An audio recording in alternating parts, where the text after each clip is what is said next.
예, 이거 저도 오는데 한참 시간이 걸렸는데 멀리서들 또 가까이서 오신 분도 있지만 오셨는데 다 환영하고 서로서로 예, 서로서로 환영의 박수 한번 쳐주시죠.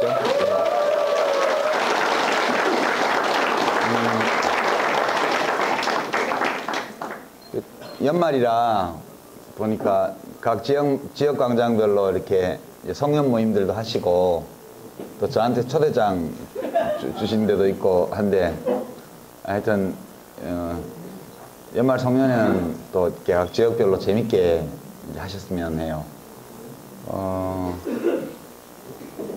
올해가 이제 한 달 딱 남았네요. 이제 오늘이 11월 29일이니까 이제 내일 모레 새로운 주가 시작되면 마지막 달이 시작이 됩니다. 올해는 뭐 좀 돌이켜보기 볼 기분이 아닌 그런 일들이 참 많았죠. 우리 회원들 중에도 또 이제 아주 슬픈 일을 당한 분도 계셨고, 또 이제 꼭 우리 회원들 아니더라도 올해는 특히나 이제 인명사고가 굉장히 많이 났던 한 해 같아요. 한 20여 년 만에 이렇게 많이 났던 게 아닌가 그런 생각 들고, 그런 와중에도 이렇게 웃는 모습으로 이렇게 만나게 돼서 참 기쁩니다. 시민광장은 작년에도 제가 모였을 때 그런 말씀 드린 적이 있었는데, 이제 제가 정치를 안 하니까 이게 이제 진짜 시민광장이 이제 시민단체가 됐지 않습니까? 그리고 올 하반기에는 또 뭐 서울 수도권에서는 안 했지만 이제 다른 데들은 다 시도별로 이렇게 강연회 논술 강연도 하고 이래서 그거 준비하시느라고들 또 많이들 수고하셨고요. 아까 밥 먹으면서 보니까 제주도에서도 한 팀 비행기 타고 오셨고, 또 저 포항서는 또 뭐 과메기 가져오셨다고 그러고, 울산 팀도 아까 사진 찍으러 오시고 하던데 먼 길들 오셨어요. 근데 또 얼굴 보니까 좋죠? 네. 제가 지난 1년 동안 이렇게 돌아보니까 그저께 인천에 그 정치 카페 공개 방송하러 갔다가 누가 사인을 받으러 와서 사인을 해주면서 근데 이름을 잘못 썼어요. 다시 받으러 와서 이렇게 보니까 한율 아빠더라고요. 한율 아빠인데 한율이한테 줄 책인데 이제 이름을 오자를 내가지고 이제 새로 고치면서 봤는데 길 가다 보면 못 알아보겠더라고요. 살이 쪄가지고. 그래서 왜 이렇게 됐냐고 그랬더니 되게 살기가 좋아져서 마음이 편하고 그래서 그렇게 됐대요. 그 옛날에는 깡마르고 조그맣고 이랬는데 이제 얼굴이 커졌어요. 그러니까 길 가다가 그냥 무심코 봤으면 못 알아볼 정도로 그렇더라고요. 그래서 이제 좀 나라 꼴이 좀 아주 말이 아닌 그런 와중에도 우리 회원들은 잘 지내는구나. 예, 그런 생각이 좀 들었습니다. 사실 뭐 다들 우리가 처음 모였을 때부터 지금까지 이제 자기 사는 게 힘이 들고 뭐 아프고 이래서 아픈 것보다 이제 우리가 사는 공동체가 뭔가 좀 자꾸 좋지 않아지고 아파지고 이래서 마음들이 불편하고 이랬던 게 우리가 모인 그런 기본적인 동기 아니었나 싶어요. 근데 요즘은 이제 좀 예전 같으면 막 이제 나서서 우리가 쇠고기 촛불 집회 이럴 때만 하더라도 다들 씩씩하게 나가서 소리도 지르고 이렇게 하는데 요새는 안 하죠. 요새는 해봤자 소용이 없구나. 그게 쫙 퍼진 것 같아요. 그래서 뭐 FTA 같은 거 저희가 정부 운영할 때는 그 중국하고는 농산물 쪽에 너무 타격이 커서 중국하고는 일단 좀 못하겠고 미국하고부터 해보자 이렇게 해서 미국하고 했는데 그때 칠레하고 할 때 반대가 굉장히 심했고 시위도 많이 났고 한미 FTA 때는 뭐 동국본 만들어져서 또 엄청나게 시끄럽게 진행이 됐지 않습니까? 지금은 뭐 유럽연합하고 하고 뭐 호주하고 하고 뭐 어디하고 하고 그 중국하고도 하는데 지금은 예 시위가 거의 없어요. 그 이유를 이렇게 알아봤더니 이제 농민들이 연세가 너무 많이 드셨대요. 그 사이에. 이게 이제 젊은 사람들은 시골에 없는데 한칠레 FTA 때부터 지금 10년이 넘게 지났잖아요. 11년째인데 올해가.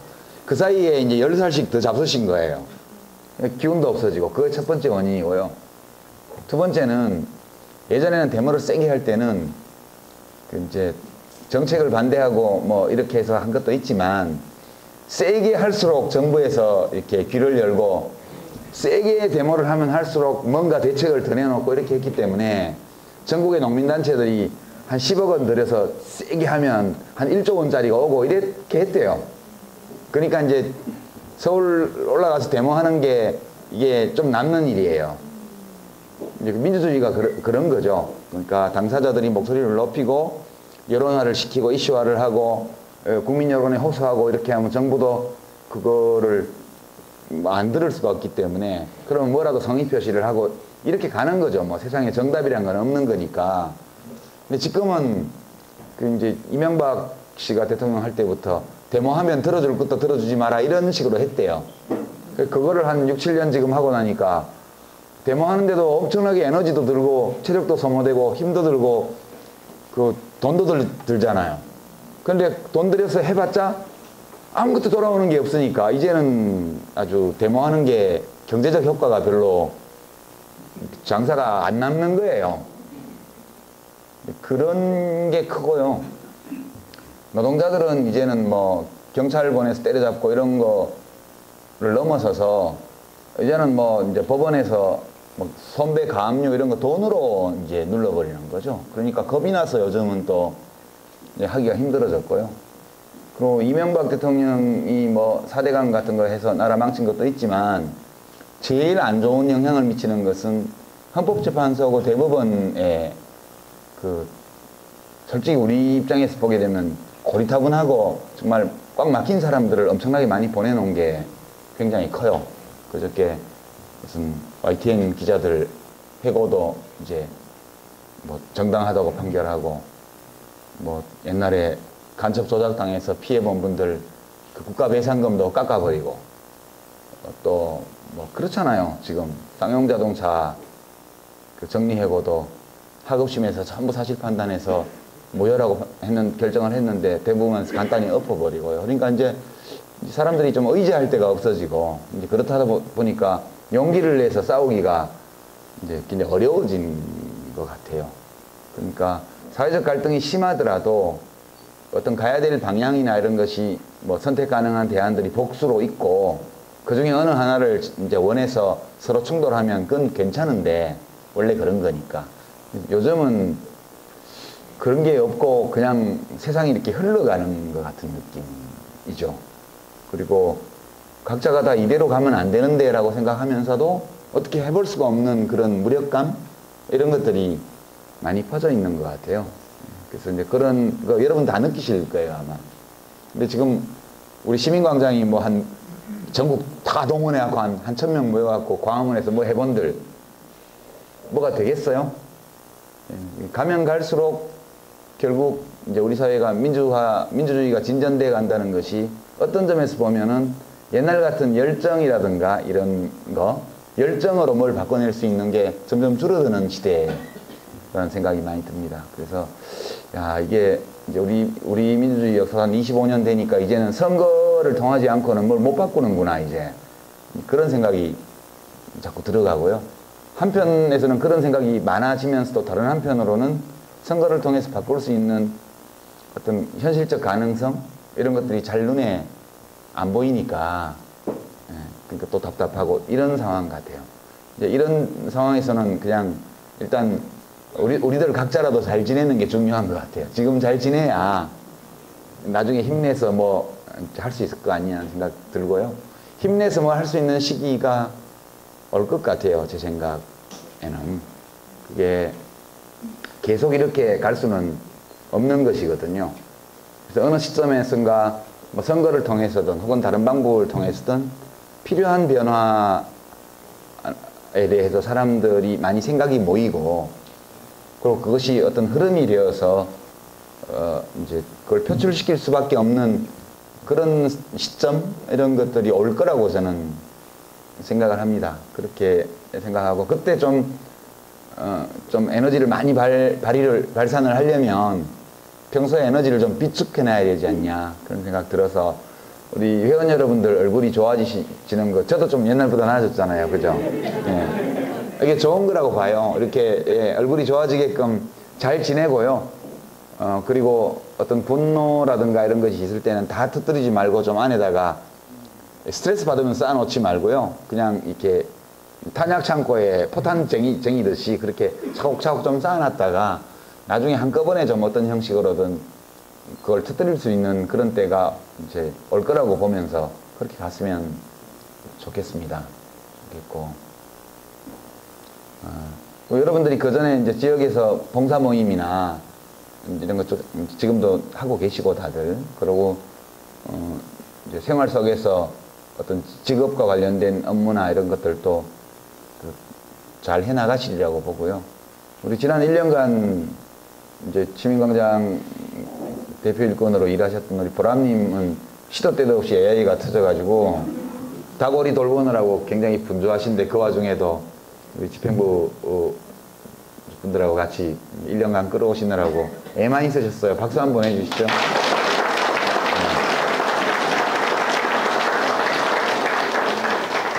네, 그리고 며칠 전에 다른 일로 서울농부님 잠깐 보니까 혼자 출마했다 그러더라고요. 출마했다고 그래서 제가 경쟁자 있냐고 물어봤더니 혼자래요. 그래서 제가 미리 축하한다고 이제 인사를 했는데요. 또 이제 내년도에 집행부 구성하실 분들도 1년간 또 수고 많이 해주시기 바랍니다. 그리고 이러고 나니까 더 할 얘기도 없네. 이제 저는 개인적으로 조금 말씀드려야 될 게 예전에 일전에 어느 매체에서 이제 2014년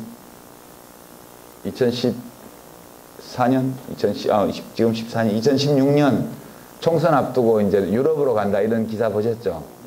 이게 제가 그건 안 갑니다 이렇게 말하기도 그렇고 그래서 그냥 가만히 있었는데요. 그래서 가끔 이렇게 다니다 보면 언제 유럽 가시냐고 언제 오시냐고 이렇게 묻는 분들이 계시더라고요. 저 안 가요. 그 어버거든요. 예, 어버예요. 예, 완전히 근거 없는 어버는 아니고 제가 이제 그 전까지는 쭉 정치, 사회, 경제, 역사 이런 데 대해서만 이렇게 글을 썼는데 최근에 그런 말씀을 해주는 분들이 가끔 있어요. 이제 강연이나 사인회를 하다 보면 이제 제 책을 여러 권을 가지고 오신 분, 옛날부터 옛날 낸 거부터 그리고 오셔가지고 이제 그렇진 않은데 제가 쓴 책을 다 읽었다고 말씀하시는 분들이 왕왕 있어요.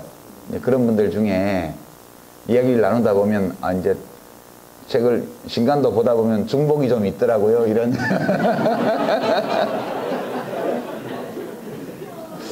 이런 말씀도 하시고 이제 그 얘기는 뭔가 좀 이제 정비할 시간이 필요하고 이제 그런 신호 같아요. 그러니까 저도 제가 생각하는 거 이런 거를 이렇게 긁어내서 책을 쓰는 건데 그게 이제 찰랑찰랑 바닥이 보이니까 자꾸 중복되는 거죠.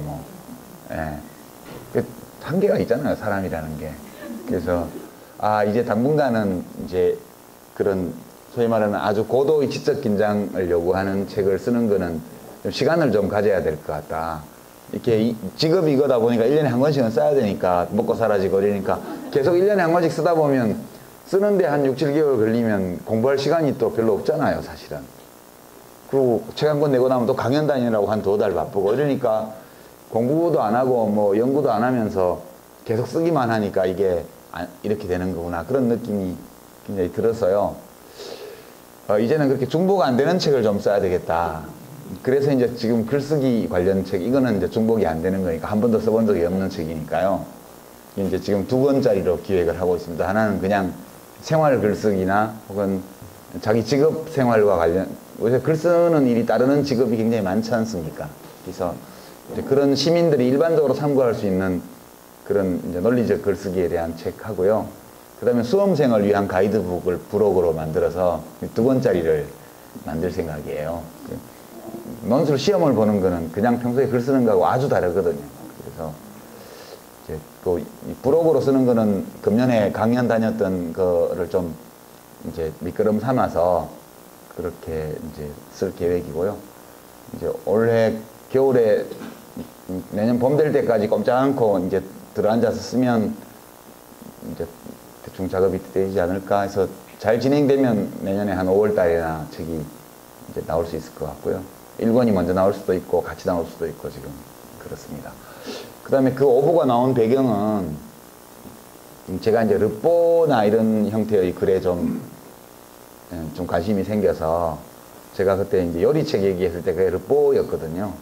르뽀 남자의 요리 이래가지고 이제 요리에 대한 연구서나 어떤 레시피를 전하는 게 아니고 그냥 음식에 관한 이야기예요. 이야기인데 먹거리 엑스파일 같은 거에 우리가 지금 많이 정보를 의존하고 있는데 음식에 대해서 여러 궁금한 게 많아요, 사실은. 그런 거를 한번 취재도 하고 견학도 다니고 또 이제 연구기관 같은 데 방문해서 자료도 좀 보고 이렇게 해서 우리가 특히 남자들이 음식 만들 수 있는 게 있거든요. 그런 거 중심으로 한번 해볼까 해서 기획했던 건데 세월호 참사가 나면서 이런 분위기에서 뭐 음식책을 쓰는 건 좀 그렇다 해서 미뤄뒀던 건데요. 그렇게 얘기가 나왔고 또 하나가 이제 여행서인데 도시기행인데 참 많이들 외국으로 나가는데 가서 뭘 보고 오냐, 뭘 느끼고 오냐는 각자한테 달린 거예요. 그럴 때 사실 왜 멀리 여행을 갈까에 대해서는 사람마다 동기가 좀 다르기는 할 텐데요. 이제 제가 생각한 거는 나를 발견하기 위해서 가는 거라고 생각해요. 나 자신을 발견하기 위해서요. 그런 동기가 굉장히 크고 그런 동기를 가지고 떠날 때 제대로 기행을 할 수 있는 거라는 생각이 들어서 그래서 이제 그런 기획이 있어서 출판사하고 상의를 해서 그러면 지금 당장은 갈 수 없으니까 준비를 많이 하고 충분히 이제 사전 조사도 하고 해서 이제 어느 정도 기획이 정확하게 되면 그때 이제 유럽부터 시작해서 도시 기행을 좀 해보자.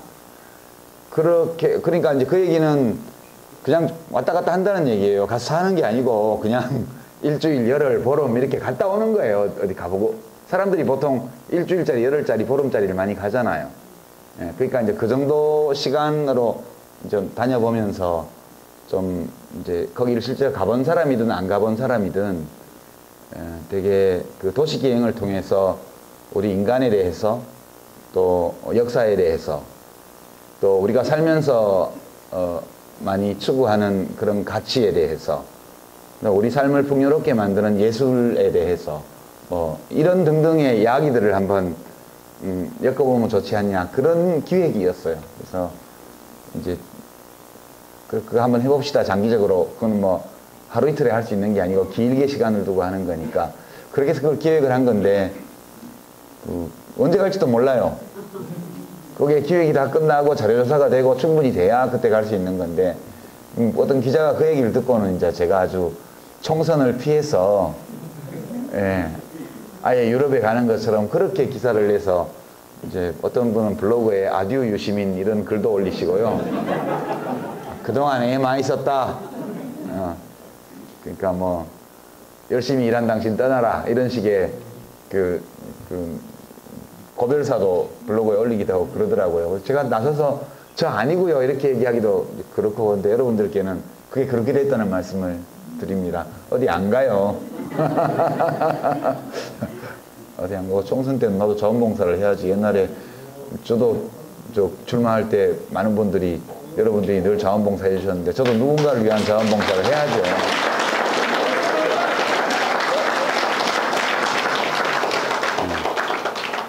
그리고 그냥 이제 돗자리 깔 건 아니지만 지금 이제 다음 총선 때까지 한 1년 반 남았고요. 이제 그 다음 다시 1년 반 후에 대통령 선거잖아요. 그렇게 돼 있는데 지금 정치는 불행하게도 예측한 대로 가는 것 같죠. 제가 환관 정치가 판을 칠 거다 그렇게 얘기를 했는데 진짜 십상시 뉴스가 십상시 아시죠? 그 후한 말 영제 때 환관들이 그냥 임금을 둘러싸고 이른바 문고리 권력들이 임금을 둘러싸고 국정을 농단해서 나라를 엉망으로 만들고 이제 백성들의 삶을 도탄에 빠뜨리고 그렇게 해서 황건적의 난이 일어나고 그 다음부터 우리가 다 알고 있는 삼국지 연의에 등장하는 유비와 이 조조와 뭐 등등의 얘기가 시작되는 거 아니에요. 그죠? 그때 그 단초를 제공한 인물들이 십상시예요. 우리 정치가, 우리가 민주주의 25년의 역사가 됐는데도, 졸지에 그냥 옛날 왕조 시대의 궁중비화 수준으로 정치가 이제 퇴보해버린 그런 양상입니다. 그냥 감상하시면 돼요. 감상하시면 되고, 제가 지난주 정치 카페에서 이 정윤회 씨 관련 보도, 그 세계일보가 특종한 거를 이렇게 주목하면서 해필 이 신문이냐, 그리고 이 보도를 할 때는 뭘 믿고 했을까? 틀림없이 뒤에 뭐가 더 있다. 이제 데스크에서 확실하다고 판단할 수밖에 없는 어떤 것이 있어서 이 보도를 한 거니까 좀 추이를 지켜봅시다. 이제 이렇게 얘기를 했는데 딱 일주일도 안 돼서 지금 한 5일 만에 완전히 지금 그 후속이 터졌고요. 또 뭐가 더 나올지 이제 또 예, 흥미진진하게 지켜보시기 바랍니다. 나올 게 아직도 많은 것 같아요. 네, 오늘까지 나온 보도들을 보면 처음에는 저도 이게 김기춘 실장 쪽의 반격이 아닐까 이렇게 생각을 했는데 그건 아닌 것 같아요. 왜냐하면 이게 이렇게 되면 비서실장의 리더십에 금이 가는 거기 때문에 지금 야당이나 언론에서 시민사회에서 비판을 시작하면 제일 책임져야 될 사람이 비서실장이잖아요. 대통령 보고 이거 책임지고 나가라고 할 수는 없으니까 뭐 사극 썼다고 대통령직을 고만하게 할 수는 없잖아요. 그러니까 비서실장한테 결국 책임론이 올 거기 때문에 비서실장이 일부러 그걸 내보냈을 리는 없다고 봐요. 그럼 어딜까? 저는 이제 박지만 씨 쪽이 유력하다. 지금 박근혜 정부에 와서 이제 실세라는 건 어떤 의미냐면 대통령을 아무 때고 만날 수 있고, 제가 좀 해봐서 아는데요. 대통령을 아무 때나 만나서 자기 의견을 이야기할 수가 있고, 그러니까 우선 국정 운영 전반에 대한 정보를 많이 자기가 이제 정보를 획득할 수 있어야 돼요. 실세라는 거는 어떤 방법으로든 중요한 정보를 많이 획득할 수 있는 사람이고요. 그게 첫 번째 조건이고, 두 번째는 그 정보를 토대로 해서 자기 어떤 의견을 가질 경우에 그 의견을 대통령을 만나서 언제든지 쉽게 얘기할 수 있는 사람이라 해야 돼요. 실세라면. 세 번째는 대통령이 그 의견을 그래도 어느 정도는 받아주는 사람이에요. 그 세 가지가 충족되어야 실세라고 말할 수가 있거든요. 저는 그런 사람이었어요.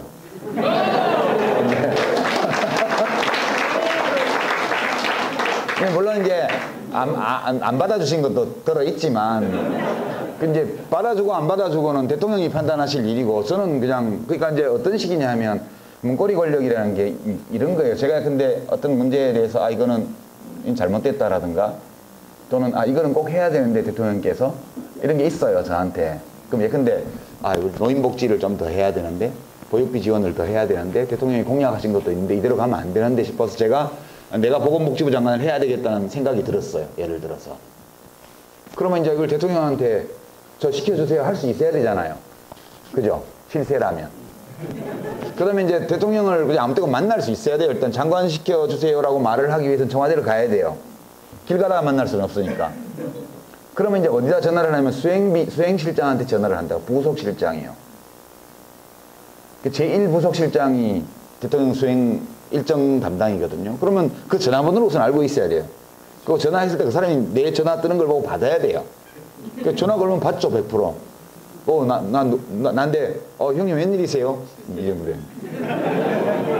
그럼, 저 어른 언제 일정 저녁 시간에 언제 비었냐? 그러면, 잠깐요.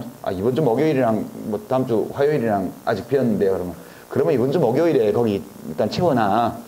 다른 거 생기시면 할 수 없고, 그 다음으로 미루고, 일단 내 거를 갖다 채워놓고, 말씀드려. 그래요.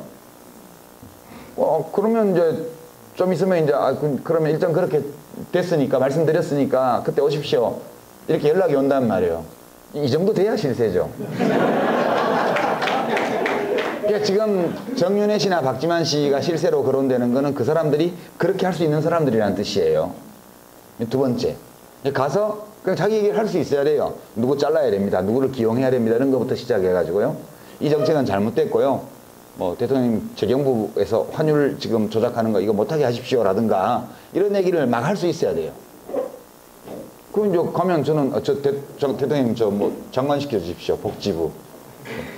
왜?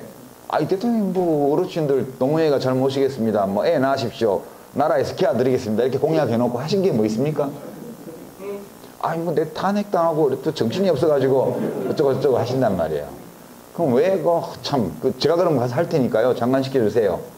이렇게 얘기를 할 수 있어야죠. 그죠?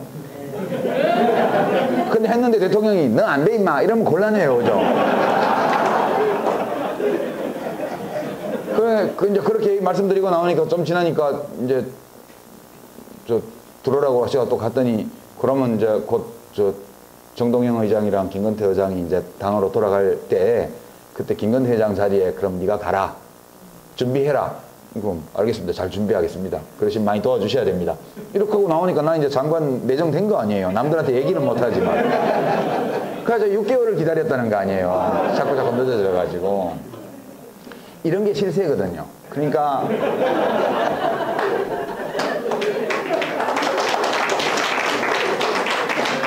근데 저는 실세긴 했는데 권력투쟁은 안 했어요.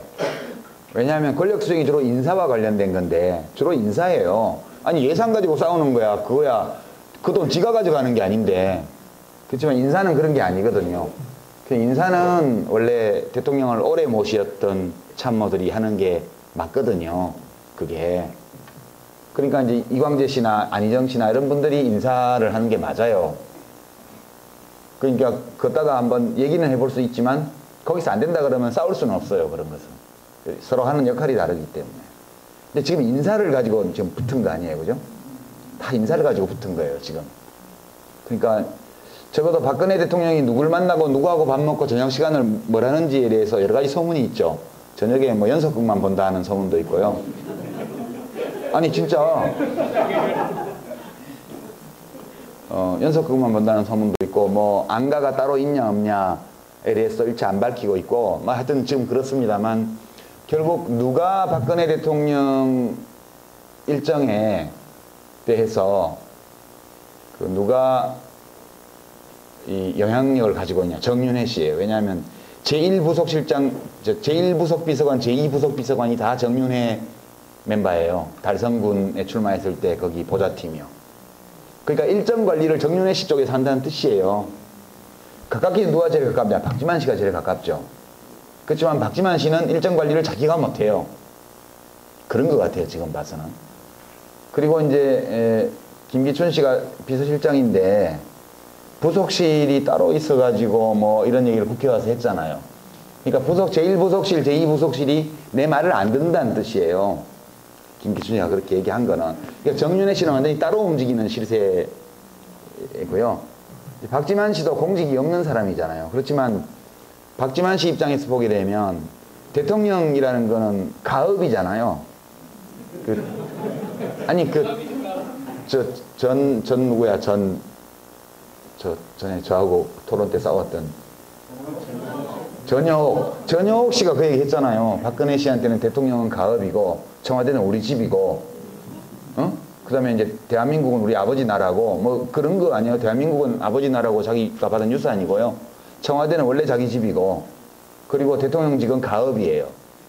박지만 씨 입장에서 보게 되면 누나가 대통령이 됐는데 그거는 가업을 누나가 물려받은 거예요. 그러니까 자기는 대통령이 아니지만 동생인 자기도 지분이 있는 거예요. 상속에는 원래. 상속은 원래 법적으로 상속받은 사람 말고도 다른 형제들이 지분이 있는 거예요. 박지만 씨 입장에서 보게 되면 이 대통령직이랑은 가업이기 때문에 자기가 유일한 아들이고 자기 지분이 있다고 생각할 거예요. 당연히 누나한테 아니 혈육인데 언제든지 누나 만나지 않겠어요? 그 여동생은 사이가 나빠져가지고 안 그런다 그러던데. 그러니까 거기가 실세가 되는 거예요. 박지만 씨가 뭐 일부속 비서관한테 일정 잡아라 그러면 안 된다고는 못할 거예요. 그죠? 그리고 와서 누나한테 뭔 얘기든 못하겠어요. 누나인데. 그리고 하나뿐인 동생이 부탁하는 건데 누나가 안 해주겠어요. 웬만한 거는. 그래서 실세가 되는 거예요. 그래서 대통령의 가족이나 가까운 친인척은 되게 위험한 자리거든요. 저절로 그렇게 돼요, 그게. 그러니까 누구든지 대통령하고 수시로 아무 때고 원할 때 만나서 무슨 얘기든 할 수 있는 사람이라야 그 사람한테 뭘 청을 넣을 때 성사될 가능성이 높잖아요. 그러니까 거기다 줄을 서는 거라고요. 지금 보면 쫓겨난 청와대 행정관, 그 경찰관 하고 이제 민정비서관, 그 옛날 박지만 씨 마약 사건 때 그 수사검사했던 사람, 그때 인연 맺어서 악연이 인연이 된 경우겠죠, 이게.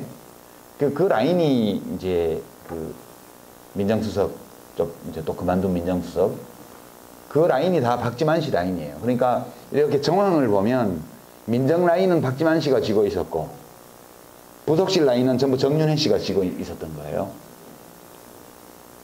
근데 정윤회 씨가 이제 숨어있는 아무 법적인 권한이 없는 그런 사람으로서 부당하게 이제 인사에 개입하거나 이런 게 있기 때문에 그걸 박지만 씨 쪽에서 친 게 그게 이제 감찰이었고요. 그 감찰 보고서를 김기춘 실장한테 보고를 했는데 비서실장이 무시한 거죠. 어떻게 할 수가 없으니까. 이거 어떻게 하겠어요? 비서실장이 그러면 정윤회 씨를 치겠어요? 정윤회 씨하고 박근혜 대통령이 어떤 관계인지 아무도 모르는데. 어떤 관계인지 저도 몰라요. 그러나 매우 친밀하고 그런 관계임은 분명하겠죠. 여러 인연을 볼 때. 그러니까 김기춘 실장으로서 이걸 어떻게 할 수가 없었기 때문에 유야무야 묻은 거예요. 예, 묻었는데 여하튼 정윤회 씨가 어떻게 했는지 모르겠지만 그 감찰을 진행했던 라인이 다 쫓겨난 거예요. 그러면 이 상황에서 그걸 반격할 사람이 누가 있겠어요? 그럼 결국 쫓겨난 라인에서 반격하는 거잖아요. 그러니까 그 싸움이 시작이 된 거고, 이제 얘기하다 보면 길어졌는데, 이런 거예요. 이제 더 뭐가 나올지 몰라요. 지금 그 전에 이제 작년 12월 달에 정윤회 씨가 사람을 시켜서 박지만 씨를 미행하게 했다는 뉴스가 조금 나왔었잖아요. 그런 게 다 그거거든요. 전부 다. 암투를 하고 있는 거예요. 이건 그냥 재미삼아 말씀드렸고요. 이제 월요일 이후에 뭐가 더 나올지, 이제 왜냐하면 언론의 탐사 취재가 이제 세계일보 특종으로 인해서 이제 시작된 양상이어서 눈덩이 굴리는 것처럼 이제 온갖 것들이 나오게 돼 있습니다. 그래서 정윤회 씨가 어떻게 되나를 구경하는 거, 이런 거, 예. 박지만 씨 관련 사항들이 어디까지 드러나는지 이런 것들을 좀 그냥 자기들끼리 싸우는 거니까 우리는 그냥 구경만 하면 되죠. 예. 그렇게 좀 봐주시고요. 이제 이런 흐름으로 갈 겁니다. 가서 총선은 뭐 어느 한쪽이 완전히 이겼다고 말하기 어려운 그런 승부가 될 걸로 봐요. 저는 지금 야당이 굉장히 형편없어 보이지만 또 선거에 임박하면 좀 달라질 수 있고 그래서요. 그렇게 되고 대선은 저는 정권교체가 되리라고 봐요. 저는 그렇게 생각합니다. 이게 제가 정치 카페에서 한번 다뤘지만 반기문 변수, 그러니까 친박 쪽이 대선 후보가 없기 때문에 아예 그쪽에서 이제 대리인으로 내세울 가능성 이런 것이 남아 있죠, 여전히. 그리고 야당에서 거기 침 흘리는 거는 진짜 바보 같은 짓이라고 봐요, 저는. 야당에서 침 흘리는 건 진짜 그건 쪼다예요. 그분은 저는 개인적으로 그렇게 생각하는데요. 대통령직을 할 수 없는 사람이에요. 반기문 씨는. 저는 그렇게 봐요. 뭐 대통령 시켜서 법적으로 못한다 이게 아니고요. 대통령 지금과 같은 국제 환경과 이제 한반도 상황과 국내 정세 여러 가지 경제 사회적인 조건 이런 걸 볼 때 우리나라를 위해서 뭘 보탤 것이 없는 사람이에요. 저는 그렇게 생각합니다. 그래서 뭐 야권에서 거기다가 자꾸 침 바르는 거 이런 거는 정말 이상한 짓인데 그냥 아무나 이놈저놈 침 발라가지고 아주 못쓰게 만들어 버렸으면 좋겠다 그런 생각도 안 듭니다.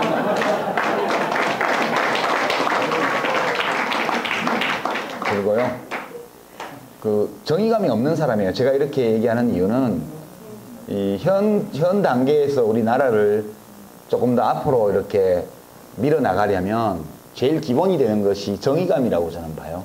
정의감이 없는 사람은 시련 앞에서, 유혹 앞에서 약하거든요. 그래서 전혀 바람직하지 않다. 그렇게 저는 생각을 하고요. 이제 지금 여권의 대통령 후보하고 야권의 대통령 후보를 1대1로 붙여서 가상조사를 하면 야권 후보가 다 이겨요. 누구를 넣어도요. 저는 그렇게 봅니다. 여권에 지금 뭐 김무성, 김문수, 정몽준 이런 사람들 나오는데요. 거기하고 안철수, 박원순, 문재인 이렇게 세 분 있잖아요. 이쪽은. 그 셋 중에 누구를 뽑아서 이쪽에서 누구를 뽑았든 가상적으로 붙이면 야권이 다 이겨요. 그렇게 돼 있는 거라서 이 야권의 이 대선 국면의 세 주역들이 서로 어떤 관계를 맺고 어떤 스토리를 써가냐에 따라서 이 가능성이 현실화될 수 있냐 없냐가 달려있는 문제라고 생각하고요. 제 머릿속에는 여러 가지 시나리오가 떠오르는데 옛날에는 이걸 막 말했어요. 노무현 대통령은 대통령 되실 때는 이렇게 하면 됩니다 라고 막 말을 하고 다녔는데요. 예. 그때는 저는 이제 노무현이라는 분을 위해서 막 뛸 각오가 돼 있었기 때문에 그리고 그게 그거 뛰는 사람이 아무도 없었기 때문에 그렇게 했는데요. 지금은 제가 정치를 하는 사람, 그때도 정치하는 사람은 아니었는데 지금은 좀 조심스러운 게 지금은 내 생각을 말할 때는 아니고 한번 이렇게 잘 보고 이제 필요한 어드바이스를 줄 필요가 있다 이렇게 생각할 때는 어드바이스를 드리는 쪽으로 그렇게 해서 어쨌든 마음들을 모아서 3년 후에는 좀 바꾸는 쪽으로 야당이 총선 1년 반 앞둔 총선에서 뭐 확 이길 수는 없을 거예요. 그러나 많이 지지 않는 정도면 괜찮지 않냐 그렇게 보고요. 그 다음에 대통령 선거에서 바꿔야 된다고 보고요. 바꾸고 나면 우리도 좀 배워야 될 것 같아요. 이명박 각하하고 박근혜 대통령한테 이렇게 하는 거다.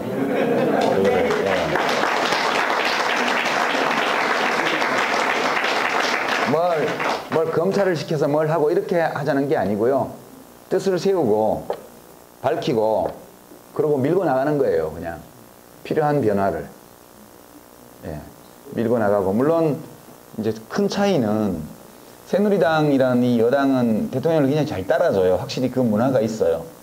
그러니까 담배값 인상 같은 경우도 제가 1,000원 올리려고 그때 그랬는데 1,000원 겨우 500원 올리고 안 됐는데요. 야당 반대보다도 여당 자체에서 그거를 안 받쳐줬어요. 국민연금법 개정할 때도 되게 어려웠고요. 그리고 공무원연금법 개정은 계속 얘기했지만 뭐 아무도 신경 쓰는 사람이 없었죠. 그리고 이렇게 의원들을 만나서 얘기를 해보면 표 떨어지는 거 왜 하냐 이런 분위기였어요. 근데 지금 저쪽은 막 대통령이 올해 내로 해야 됩니다 막 이러니까 막 그냥 막 여당 의원 전원이 서명해갖고 법 발의하고 막 이렇게 하잖아요. 그 담배값도 2,000원 결국 합의했어요. 오늘 보니까 2,000원 올리면 끊기로 했는데 연말로 끊어야 될까 봐요. 그러니까 이 제일 큰 차이는 다음에 이 정권 교체가 이루어지더라도 또 이 지금의 야당 대통령의 국정 운영을 잘 안 도와줄 거예요. 그런 어려움이 있기는 한데요. 그래도 조금 우리가 배울 건 배워야 될 것 같아요.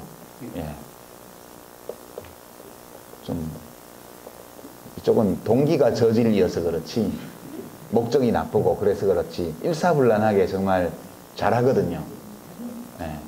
그런 건 좀 우리도 배워야 되지 않나 그런 생각 들고 그래도 바뀔 거라고 봐요. 저는 우리나라도 10년 주기설 10년 주기론이 적용되는 시기가 왔다고 봐요. 이제 제가 노회찬 대표님 같은 분은 10년 해가지고는 안 바뀌고 한 30년 해야 된다 이렇게 말씀하시는데 그거 꼭 그런 게 아니거든요. 꼭 우리만 옳은 건 아니니까요. 제가 볼 때는 한 10년 단위로 왔다 갔다 하면 그만하면 괜찮다 이렇게 생각해요. 왜냐하면 다음에 바꾸면 그때 되면 되게 헌법재판관이나 대법관 임기가 거의 다 끝나거든요. 근데 우리도 좀 확실한 사람을 하자고요. 거기다가 확실한 사람을 좀 하고 혹시 야당이 이제 소수면 또 새누리당이 또 혹시 국회에서 다수면 그것도 좀 비상한 수단을 동원해서 좀 해결을 하고요. 그렇게 해서 좀 가야 되지 않나 그렇게 저는 생각을 합니다. 지금 하여튼 제 전망은 그래요. 제 전망은 그렇고 이제 저는 이제 직업적인 정치는 안 하는 사람이고 그냥 평당원이지만 보통 평당원들이나 그냥 당원이 아닌 사람들도 선거 때가 되면 자기 좋아하는 정당, 자기가 속해 있는 정당 또는 자기가 좋아하는 정치인을 위해서 자원봉사하지 않습니까? 그런 차원에서 저도 총선 앞두고는 절대 안 나갈 거예요. 그때 뭐라도 할 일이 있겠죠. 예, 대선 앞두고도 절대 안 나갈 거예요. 그때도 뭐라도 할 일이 있을 거 아니에요. 예, 그렇게 되고요. 이제 그런 생각을 머릿속에 이렇게 하면서 그 시점에서 시민광장은 뭘 할 수 있을까? 그런 상상도 좀 해봐요. 근데 뭐 좀 할 수 있는 일이 있을 거라고 봐요, 저는. 예, 좀 남들이 다 하는 방식으로 말고 좀 우리만의 방식으로 좀 이 정치에 적극적으로 참여하는 사람들이 모인 시민단체 답게 그렇게 상상들을 좀 해보시고요. 우리가 할 수 있는 일들을 좀 한번 구상 좀 해봤으면 좋겠습니다. 그렇게. 예.